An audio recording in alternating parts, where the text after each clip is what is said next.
राधे राधे दोस्तों, स्वागत है आपका अपने YouTube चैनल कृष्णा नगरी मथुरा में।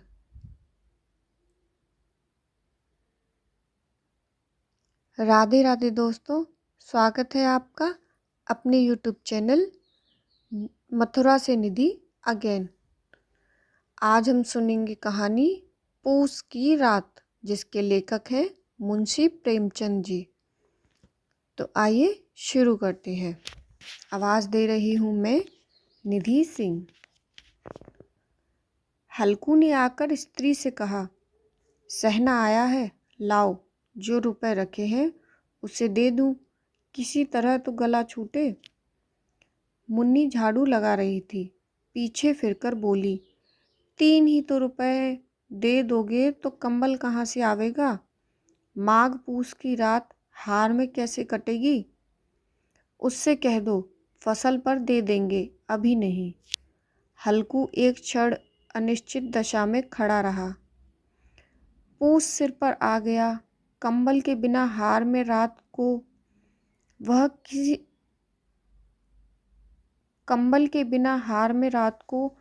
वह किसी तरह नहीं जा सकता था। मगर सहना मानेगा नहीं, घुड़कियां जमावेगा, गालियां देगा। बला से जाड़ों में मरेंगे, बला से तो सिर टल जाएगी। बला से जाड़ों में मरेंगे, बला तो सिर से टल जाएगी। यह सोचता हुआ वह अपनी भारी भरकम डील लिए हुए, जो उसके नाम को झूठ सिद्ध करता था, स्त्री के समीप आ गया और खुशामद करके बोला, ला दे दे, गला तो छूटे। कंबल के लिए कोई दूसरा उपाय सोचूंगा। मुन्नी उसके पास से दूर हट गई और आंखें तसेड़ती हुई बोली, कर चुके दूसरा उपाय, जरा सुनूं तो। कौन सा उपाय करोगे? कोई खैरात तो दे देगा, कोई खैरात दे देगा कंबल। न जाने कितने बाकी हैं जो किसी तरह चुकने ही नहीं आती। मैं कहती हूँ, तुम क्यों नहीं खेती छोड़ देते? मर मर कर काम करो, उपज हो तो बाकी दे दो। चलो छुट्टी हुई, बाकी चुकाने के लिए ही तो हमारा जन्म हुआ है। पेट के लिए मजूरी करो, ऐसी खेती से बाज आए। मैं रुपए न दूंगी, न दूंगी। हल्कू उदास होकर बोला, तो क्या गाली खाऊं? मुन्नी ने तड़प कर कहा, गाली क्यों देगा? क्या उसका राज है? मगर यह कहने के साथ ही उसकी तनी हुई भवें ढीली पड़ गईं। हल्कू के उस वाक्य में जो कठोर सत्य था, वह मानो एक भीषण जंतु की भांति उसे घूर रहा था। उसने जाकर आले पर से रुपए निकाले और लाकर हल्कू के हाथ पर रख दिए। फिर बोली, तुम छोड़ दो अब किसी ये खेती। मजूरी में सुख से 1-2 रोटी खाने को मिलेगी, किसी की धौंस तो न रहेगी। अच्छी खेती है, मजूरी करके लाओ, वह भी उसी में झोंक दो, उस पर धौंस। हल्कू ने रुपए लिए और इस तरह बाहर चला मानो अपना हृदय निकालकर देने जा रहा हो। उसने मजूरी से 1-1 पैसा काट कपट कर 3 रुपए कंबल के लिए जमा किए थे। वह आज निकले जा रहे थे। एक एक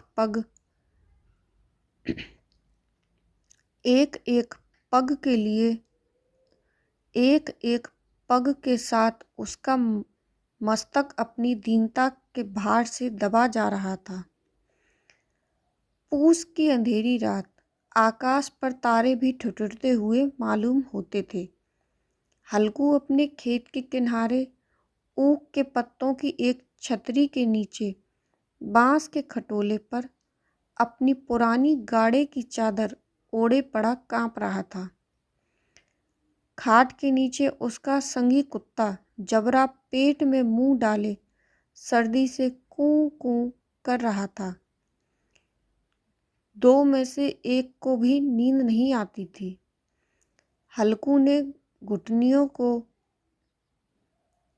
हल्कू ने घुटनियों को गर्दन में चिपकाते हुए कहा, क्यों जबरा, जाड़ा लगता है? कहता तो था घर में पुआल पर लेट रहा, तो यहाँ क्या लेने आए थे? अब खाओ ठंड, मैं क्या करूं? जानते थे मैं यहाँ हलवा पूरी खाने आ रहा हूँ, दौड़े दौड़े आगे आगे चले आए। अब रो नानी के नाम को, अब रो नानी के नाम को।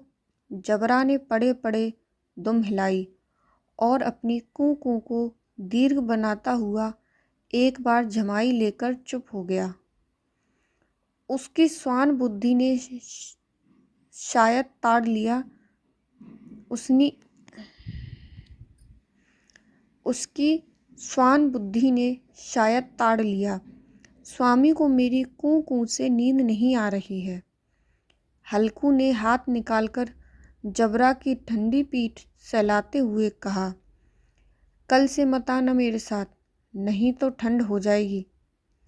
यह रांड पछुआ न जाने कहाँ से बर्फ लिए आ रही है। उठूं फिर एक चिलम भरूं, किसी तरह तो रात कटे। 8 चिलम तो पी चुका।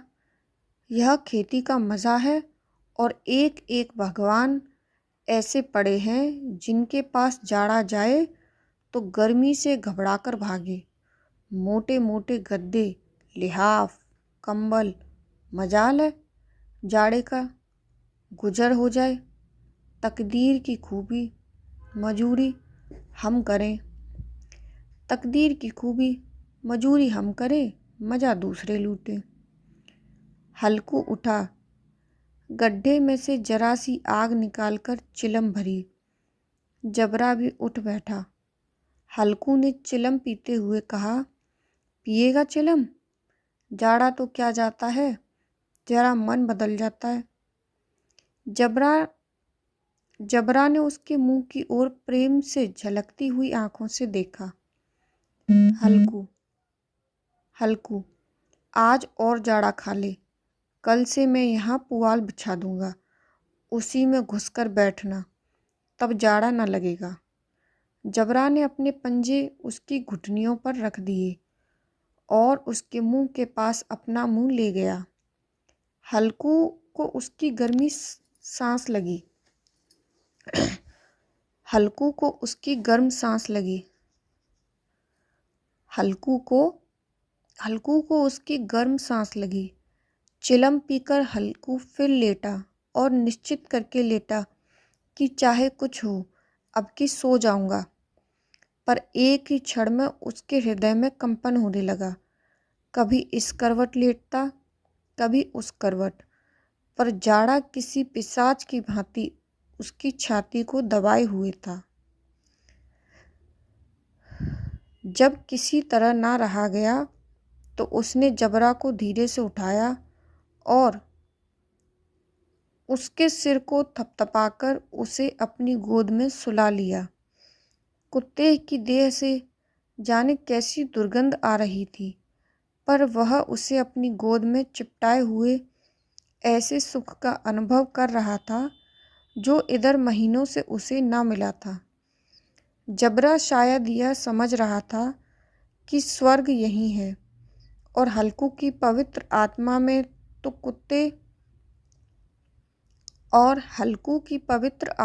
तो उस कुत्ते के प्रति घृणा की गंध तक न थी।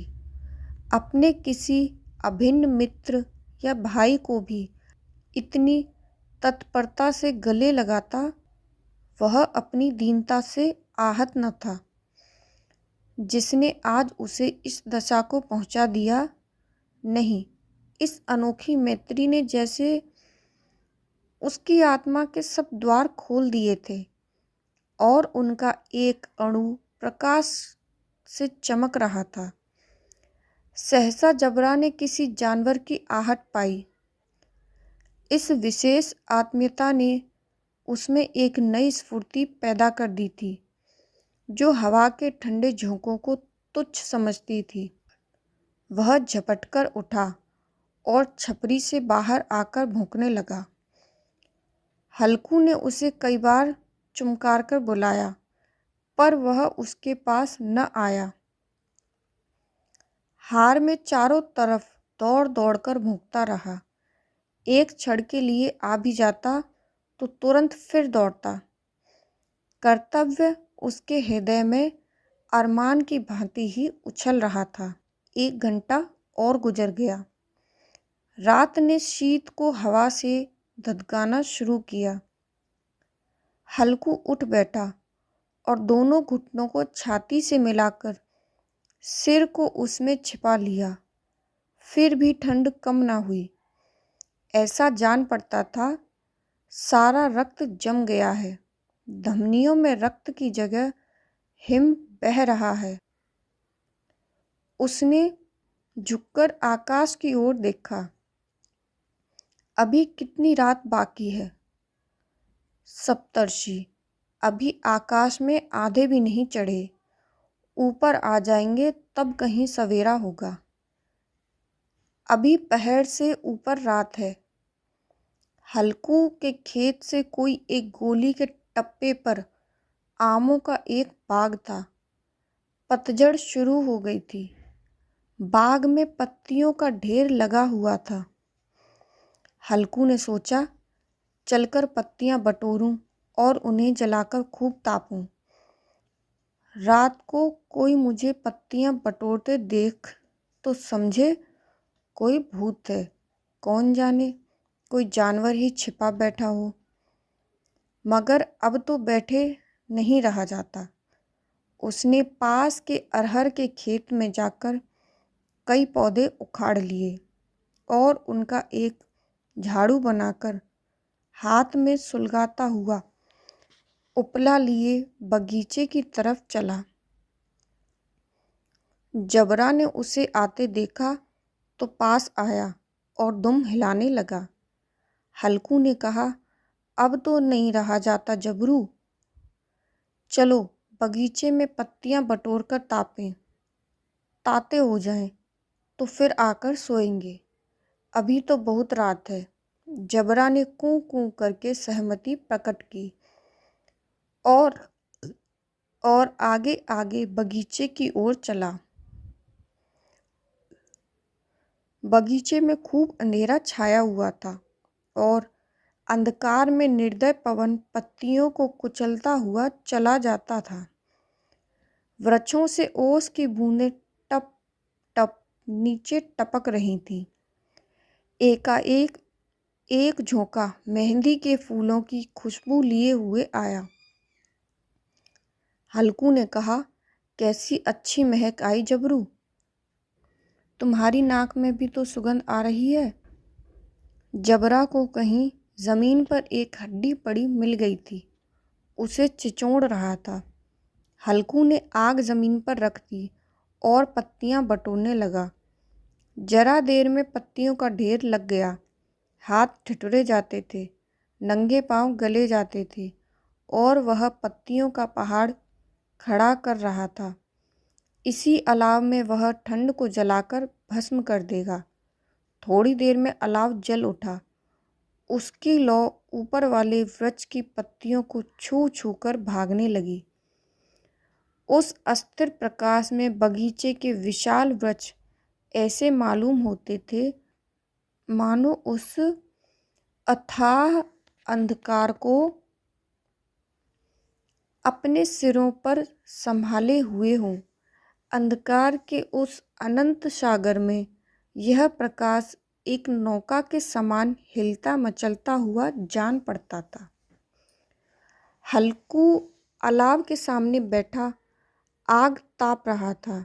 एक क्षण में उसने दोहर उतारकर बगल में दबा ली। दोनों पांव फैला दिए मानो ठंड को ललकार रहा हो। तेरे जी में जो आए सो कर। ठंड की असीम शक्ति पर विजय पाकर वह विजय गर्व को हृदय में छिपा ना सकता था। उसने जबरा से कहा, क्यों जब्बर, अब ठंड नहीं लग रही? जब्बर ने कूं कूं करके मानो कहा, अब क्या ठंड लगती ही रहेगी? पहले से यह उपाय न सूझा। नहीं इतनी ठंड क्यों खाते? जब्बर ने पूंछ हिलाई। अच्छा आओ, इस अलाव को कूदकर पार करें, देखे कौन निकल जाता है। करूँगा, अगर जल गए बच्चा तो मैं दवा ना करूँगा। जब्बर ने उस अगरी राशि की ओर कातर नेत्रों से देखा। मुन्नी से कल कह न देना, नहीं तो लड़ाई करेगी। यह कहता हुआ वह उछला और उस अलाव के ऊपर से साफ निकल गया। पैरों में जरा लपट गई, पर वह कोई बात न थी। जबरा आग के इर्द गिर्द घूमकर उसके पास आ खड़ा हुआ। हल्कू ने कहा, चलो चलो, इसकी सही नहीं, ऊपर से कूदकर आओ। वह फिर कूदा और अलाव के इस पार आ गया। पत्तियां जल चुकी थीं। बगीचे में फिर अंधेरा छा गया। राख के नीचे कुछ आग बाकी थी, जो हवा का झोंका आ जाने पर जरा जाग उठती थी, पर एक क्षण में फिर आंखें बंद कर लेती थी। हल्कू ने फिर चादर ओढ़ ली और गर्म राख के पास बैठा हुआ एक गीत गुनगुनाने लगा। उसके बदन में गर्मी आ गई थी, पर ज्यों-ज्यों शीत बढ़ती जाती थी, उसे आलस्य दबाए लेता था। हल्कू ने फिर चादर ओढ़ ली और गर्म राख के पास बैठा हुआ एक गीत गुनगुनाने लगा। उसके बदन में गर्मी आ गई थी, पर ज्यों-ज्यों शीत बढ़ती जाती थी, उसे आलस्य दबाए लेता था।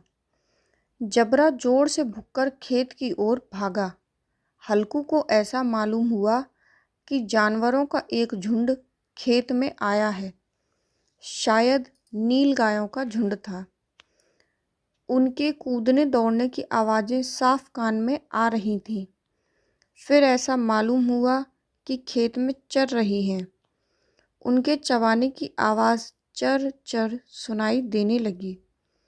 उसने दिल में कहा, नहीं, जबरा के होते कोई जानवर खेत में नहीं आ सकता, नोच ही डालेगा। मुझे भ्रम हो रहा है। कहाँ, अब तो कुछ नहीं सुनाई देता। मुझे भी कैसा धोखा हुआ।